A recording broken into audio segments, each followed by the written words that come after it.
pala kami ngayon ng dagat. Nag-vlog na siya. Vlogger to siya. Ayan yung face niya.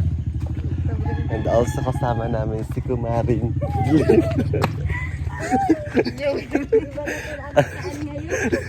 So, vlogger na.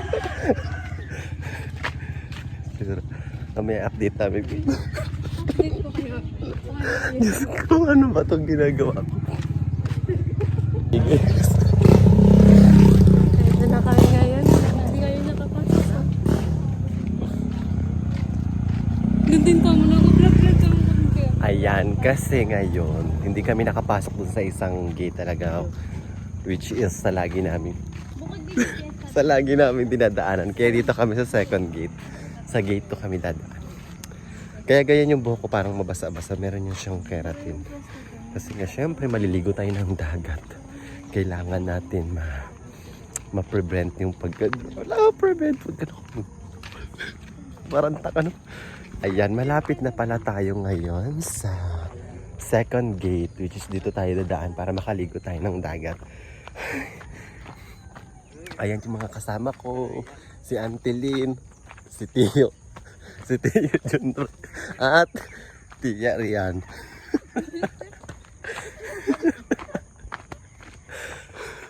And finally, nandito na tayo ngayon sa dagat. Ang ganda nung bes, tignan nyo yun, oh. Tsaka hindi kita, ayun, oh. Kung nakikita nyo yung marami siyang ibon doon.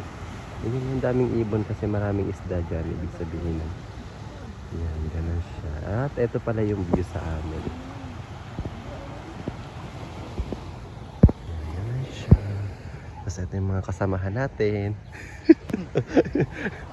Tapos ito yung dagat. Low tide pala ngayon. Eme lang video yan. Yan, ganun siya. Low tide ngayon, tapos merong ganyan yung parang net kasi kapag may salabay, makati kasi sa balat yan kapag tumama sa inyo. Kaya nilalagyan ng mga ganyan.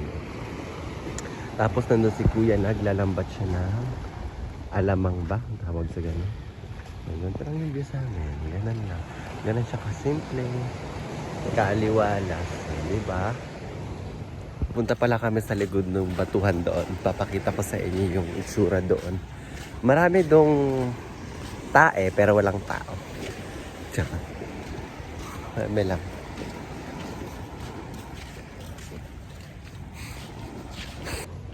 Grabe yung low tide.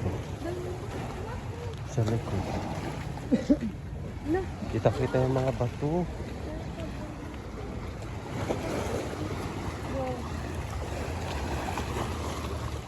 Ganun yung itsura niya dito. Tapos ito yung likod ng bato.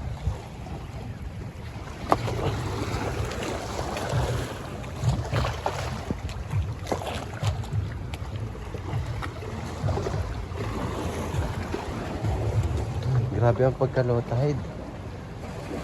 Low tide. Oh, bugs. Tignan nyo, ang ganda dito.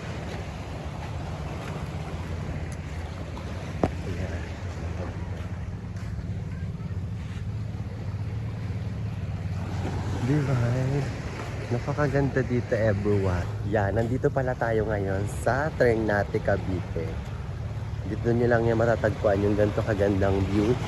Ang dami lang kaso ditong bato kasi batuhan nga ito. Ganito siya. Pero, masarap dito maligo kasi wala siyang salabay ngayon.